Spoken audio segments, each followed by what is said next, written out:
আপনারা যদি পিসিএস সার্টিফিকেটটা নিতে চান 40 ঘন্টা ট্রেনিং করে, আপনি এই এবিসি ট্রেনিং স্কুলে যান। আশা হোম কেয়ারে কিন্তু নিজস্ব কোনো স্কুল নাই, আশা হোম কেয়ারের ট্রেনিং দেওয়ার কোনো ক্ষমতা নাই। আশা হোম কেয়ারের যাদের সাথে মনে করেন আপনার মাছ কেনার দরকার, আপনি এখন আমার কাছে আসলেন, আকাশ ভাই মাছ কোন জায়গা ভালো পাওয়া যায়, আমি বলে দিলাম প্রিমিয়ামে মাছ ভালো পাওয়া যায় বা অমুক জায়গায় মাছ ভালো। তার মানে এটা তো আকাশ রহমান মাছ বিক্রি করতেছে না, আকাশ রহমান হেল্প করতেছে মাছটা ভালো কিনে দেওয়ার জন্য। তো এই আরেকটা গেছে কি, falsely telling PA can provide personal assistant there family. এখানে কোনো, আমি যতটুকু জানি যারা লেকচার চালায় বড় বড় home care agency, Mars home care বা CNT home care, Asha home care, যারা লেকচার মালিক, এরা কিন্তু কোনো পিএকেই বলে নাই যে আপনারা পিসিএ সার্ভিস আপনি দিতে পারবেন। আপনি অবশ্যই পিসিএ সার্টিফিকেট নিয়ে আপনি আরেকজনের কাজ করতে পারবেন, এটা তো এইড হায়ার করতেছে।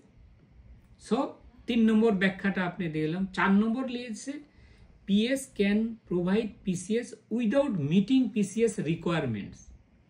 তো দেখেন এখানে কেউই কিন্তু বলতেছে না যে আপনি পিএ সার্ভিসটা পিসিএস দিতে পারবেন রিকোয়ারমেন্ট ছাড়া।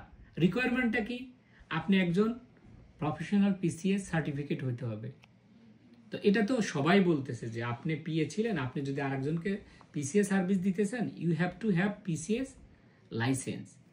তো 4 নম্বরটা আমি আপনাকে দিলাম। 5 নম্বর বলতেছে যে falsely telling consumer that April 1 থেকে no longer qualify for the CDPAP service. এটা তো কেউই বলে নাই যে আপনি সিডিপ্যাপ সার্ভিসের জন্য কোয়ালিফাই হবেন। বলতেছে আপনি 31 তারিখের পরে আশা হোম কেয়ার বা গোল্ডেন হোম কেয়ার বা যাদের আছে তারা আপনার সিডিপ্যাপ সার্ভিসটা দিতে পারবে না। সিডিপ্যাপ সার্ভিস শুধু একজনই দিতে পারবে, স্টেট ওয়াইজ পিপিএল। তো এখানে কিন্তু কেউই আমরা কাউকে ফলস কোনো ইনফরমেশন দিচ্ছি না। এইটার যে পয়েন্টগুলো, যে এগুলো বেশিরভাগ যারা সিডিপ্যাপ নাই, বাঙালি কমিউনিটিতে লেকচা নাই, এরা বিভিন্নভাবে মানুষকে প্রতারিত করে বিভিন্ন মানুষকে বলতেছে যে আমাদের সাথে পিপিএল এর ট্রানজিশন আছে, কি বলে, এগ্রিমেন্ট আছে। আপনি ওয়েবসাইটে দেখেন না, পিপিএল এ কোনো বাঙালি এজেন্সির নাম নাই। আপনি মিথ্যা কথা বলার চেয়ে আপনি স্বীকার করে নেন যে ভাই আমার লেজটা কাটা গেছে, আপনাদের লেজ কাটার দরকার নাই, আমি লেজটা আবার কোনোভাবে লাগাই ফেলবো ইনশাল্লাহ। ঠিক আছে, এটা বললে এই সিডিপ্যাপ যে এত বড় একটা ভ্যাকুম, এটা কাভার আপ হবে। আমি এত জোর গলায় আপনাদের সামনে কেন লাইভ এসে বলি, কারণ হইতেছে কি, আল্লাহ তাআলা আমার ওই ক্ষমতাটা দিছে যে আমি মানুষকে টেক কেয়ার করতে পারবো। আমার পিসিএ সার্ভিস দেওয়ার ক্ষমতা আছে, এইচএসএ সার্ভিস দেওয়ার ক্ষমতা আছে, আমাদের অ্যাক্টিভ লাইসেন্স আছে এবং আমরা সার্ভিস দিচ্ছি সব মানুষকে। তো লাস্ট পয়েন্ট হয়েছে যে telling PA or consumer that personal care worker in lecture can provide the same service under the PA. আমরা তো কখনোই আপনাকে বলতেছি না যে আপনি পিএ লেকচার সার্ভিস দেন। আপনাকে লেকচার সার্ভিস দিতে হলে পারে পিসিএস এর লাইসেন্স থাকতে হবে, এটা আমরা বলি। এই 5টা পয়েন্ট আপনাদেরকে কিন্তু আমি ব্যাখ্যা করলাম রোজার মধ্যে। এর কারণ হইতেছে কি, জ্যাকসন হাইট থেকে 2টা বড় হোম কেয়ারের সিডিপ্যাপ, নট লেকচার মালিক, তারা একটা ল অফিসে যা কথা বলতেছিল যে এরকম আশা হোম কেয়ার তো একটা চিঠি খাইছে, তারা এই সিজ ডিসিজ। তো এই জন্য আমি ব্যাখ্যা করা জিনিসটা হইতেছে কি, আপনারা মানুষকে ফলস স্টেটমেন্ট দেওয়ার আগে নিজে দেখেন যে আপনি কে, আপনি কোন অবস্থানে আছেন কমিউনিটিতে, আপনাকে মানুষ কয়জন পছন্দ করে, কয়জন পছন্দ করে না। ঠিক আছে, আপনি যে একটা কথা বলবেন যে ভাই, আপনি মনে করেন একটা এক্সাম্পল দেই, এখন আপনি বললেন ভাই আমি তো নায়ক হইতে যাইতেছি, ঠিক আছে, কিন্তু আপনার মাথায় কোনো চুল নাই, কারণ টাক নায়করে পছন্দ করেন তো মানুষ, তাহলে আপনাকে আইদার চুল লাগাইতে হবে অথবা নায়ক বাদ দিতে হবে। ঠিক আছে, তো আপনার লেকচার লাইসেন্স দিতে হলে পরে আগে লেকচার লাইসেন্স আপনার কোম্পানির থাকতে হবে। আপনি লেকচার লাইসেন্স নাই, আপনি মানুষকে বলে বেড়াইতেছেন যে ভাই আমরা পিপিএল, আমার শ্বশুর পিপিএল এর সাথে আমরা এক হয়ে গেছি। পিপিএল কারোর সাথে এক হয় নাই, বাঙালি কোনো কোম্পানির নামে পিপিএল এর কোনো ট্রানজিশন নাই বা নাই। আপনি কাগজ থাকলে পরে আমি দেখান, আমি যে চিঠিগুলো আসছে আমি একটু ঘুরে আপনাদেরকে লাইভে দেখাই যে দেখেন এখানে যে কোম্পানির নামগুলো আছে, প্রথমে আছে ANJ, Mars home care, CNT home care, Asha home care, golden age home care, true care, extreme care, যেটা বিগ বিগ কোম্পানি। দেখেন এগুলো কিন্তু এই যে ডিপার্টমেন্ট অফ হেলথের ওয়েবসাইট থেকে আমি আপনাদেরকে দেখাচ্ছি চিঠিগুলো, এই যে দেখেন। তো আপনি একটা মানুষকে যখন একটা স্টেটমেন্ট বলবেন, অবশ্যই চেষ্টা করেন একটু সত্য কথা বলার জন্য, ঠিক আছে? দেখবেন এখানে সব কোম্পানির নাম আছে। এটা কি সেলিম ভাই, নাম কি কোম্পানির?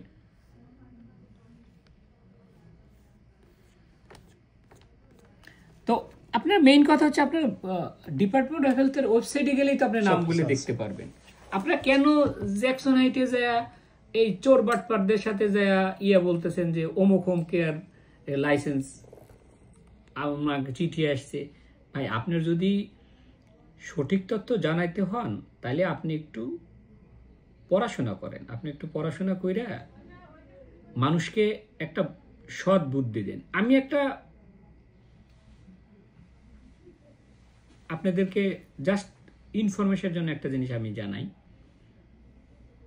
মনে করেন বাংলাদেশে এই যে আমরা বাঙালি যারা হোম কেয়ার সার্ভিস দিচ্ছি বা কমিউনিটিতে দুইটা একটা স্পন্সর করি, মনে করেন আপনারা পিছনে লাগলেন, লাগে এইটা বন্ধ করলেন, এতে বাংলাদেশিদের কত বড় একটা ক্ষতি হবে না? আজকে এই যে আপনারা মেলা করতেছেন বা আজকে আপনারা এই যে করতে, আমরা কন্ট্রিবিউট করতেছি না? আপনারা একটা পত্রিকা বা একটা টিভিতে যে লিখতেছেন ভাই এরা বন্ধ হয়ে গেলাম, আমরা অনেক খুশি হয়ে গেলাম। খুশি তো পুরা, এই যে মনে করেন সিডি প্যাপটা যদি বন্ধ হয়ে যায়, বাংলাদেশি যে 1,50,000 লোক ইনকাম সোর্স বন্ধ হয়ে যাবে। তারা বাড়ি কিনছে, তারা গাড়ি কিনছে। এটা দেখেন গোল্ডেন এজের নামে চিঠিটা আসছে ডিপার্টমেন্ট হেলথের ওয়েবসাইটে। আমরা তো আর বলতেছি না যে ভাই শুধু গোল্ডেন এজের নামে একাই আসছে, সবার নামেই আসছে। যারা যারা আসছে তাদেরকে জাস্ট বলছে যে তোমরা এই ফলস স্টেটমেন্টগুলো দেওয়া থেকে বিরত থাকো বা দিও না। এখন আপনার যেহেতু লেক্সা লাইসেন্স নাই, আপনার কাছে তো চিঠি আসবে না, কারণ আপনি তো ওদের নেটওয়ার্কেরই বাইরে চলে গেছেন, ঠিক আছে? আর আরেকজন তো আপনি মনে করেন হোম কেয়ার বিক্রি করে দিয়েছেন আর 2 বছর আগে, সবাই জানে এটা, ঠিক আছে? তো বিক্রি করে দিয়েছেন ভাই, আপনি বলেন না যে ভাই আমি ম্যাট্রিক ফেল করছি, এটা বলতে তো লজ্জা নাই, ঠিক আছে? আমি ডক্টরেট বানাই নিয়ে এসে তো বলার দরকার নাই। তো এখন এই লেটারটা আসার পর আপনাদের এখন করণীয় কি? মানে আপনাদের এটা কিছুই না। মনে করেন আমি আপনাকে সেলিম ভাইকে একটা ওয়ার্নিং চিঠি পাঠালাম যে সেলিম ভাই, আপনি বাজারে শুনতেছি যে আপনি যে মোবাইল দিয়ে ভিডিও করেন এই মোবাইলটা আপনি চুরি, মানে মোবাইলটা আপনার না। আপনি কি করবেন? আপনি ওইটা বলবেন, যা প্রমাণ করবেন ভাই এই মোবাইল আমার, কাগজপত্র আমার। আপনি আপনার মতো কাজ করবেন। আপনি দেখেন আমার অফিসে দেখেন এখনো সবাই কাজ করতেছে। এখানে যার যার ট্রানজিশনের ফোন করা তারা ফোন করতেছে, প্রত্যেকটা এমপ্লয়ি কাজ করতে। তো আপনাকে তো কাজ করে সমাধান করতে হবে, চাপাবাজি করে তো কিছু করতে পারবেন না কমিউনিটিতে। কয়দিন টিকবেন আপনি চাপাবাজি করে? ওকে, আমি আপনাদের ব্যাখ্যাগুলো কিন্তু পয়েন্ট টু পয়েন্ট করে বুঝাই দিলাম। এখন একটা জিনিস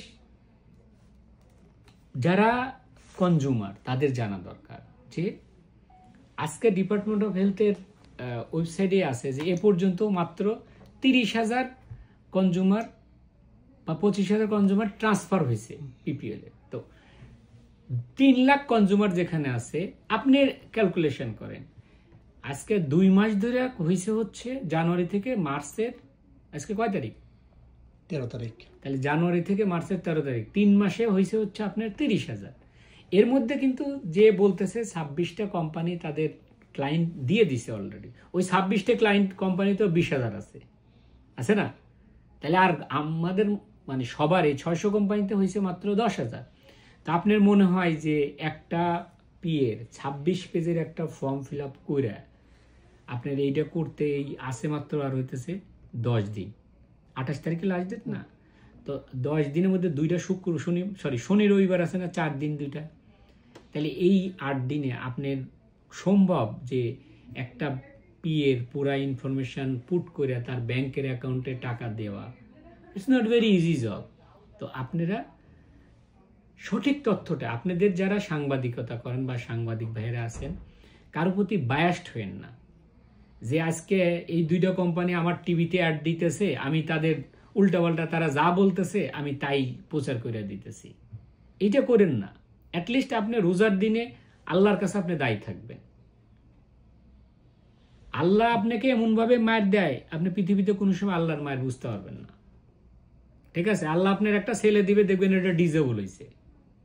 আমি সরি টু সে, কারণ হইতেছে কি, আল্লাহ তাআলা কখনো অন্যায়কারী আর যারা কন্টিনিউ মিথ্যা কথা বলে দেখবেন ঠিক করে না, এমনভাবে দিছেন আপনি বুঝতেই পারবেন না। তো অ্যাটলিস্ট আপনার যখন একটা ঠ্যাং ভাঙা, তখন আল্লাহর কাছে শুকরিয়া করা, আল্লাহ আরেকজনের জন্য ঠ্যাং না ভাঙে, কারণ আমার ঠ্যাং ভাঙাতে আমি অনেক কষ্ট পাইতেছি। তো এই সিডিপ্যাপ সার্ভিস নিয়ে আমরা অনেক কথা বলতেছি, অল্টারনেটিভ ডেতে আপনাদেরকে জানাচ্ছি। আপনারাও দয়া করে একটু সঠিক তথ্যটা মানুষকে জানান, যে কোনটা। আপনি যদি পিসিএস সার্টিফিকেট নিয়ে আপনি একজনকে কাজ করেন, এলে আপনার এখানে কোনো ক্ষতি নাই, তো আপনার সার্ভিস তো আর বন্ধ হচ্ছে না। তো এই যে মানুষের ভুল ইনফরমেশন, প্রত্যেক দিনই মানুষকে ভুল ব্যাখ্যা, আর আপনার এক একজনের কাছে যে আশা অঙ্কের নামে 2টা খারাপ কথা বলে আসতেছে, এটা আল্লাহ সহ্য করবে না। আমি যদি এক ওয়াক্ত নামাজ পড়ি, আল্লাহর কাছে বলবো যেন এই মনে করেন আমরা যেন এর ইয়েটা দেখে যেতে পারি, যে মিথ্যা ইনফরমেশনগুলো দেয়, আল্লাহ যেন এদের বিচারটা আমরা দেখে যেতে পারি। আর যারা আপনাদের পিসিএ লাইসেন্স আছে, তারা আপনার ট্রান্সফারের মাধ্যমে আপনার সার্ভিসটা অ্যাক্টিভ থাকবে। আবারও বলতেছি, আপনাদের সার্ভিস নিয়ে কোনো চিন্তা করার কিছু নাই। ঠিক আছে, আপনাদেরকে অনেক ধন্যবাদ। আমি অনেকগুলো কথা বললাম, এর মেইন কারণ হতেছে যে আমার এই কথা থেকে যদি মানুষ এই চিঠির ব্যাখ্যাগুলো পায় ভালো। আর একটা হতেছে এই যে যাদের লেকচার নাই, আবারও বলি, কয়েকজন এখানকার কমিউনিটি বুঝায় আমরা অনেক বড় লিডার, আমরা অনেক কিছু কমিউনিটি, আসলে কমিউনিটির জন্য কিছু করছে বলে আমার মনে হয় না। সেলিম ভাইয়ের কোনোদিন এই একটা অ্যাড দিছে বলে আমার মনে হয় না এরা। ঠিক আছে, খালি বড় বড় কথা না বলে আপনার কমিউনিটির জন্য কিছু একটা কাজ করেন। ধন্যবাদ সবাইকে, ভালো থাকবেন।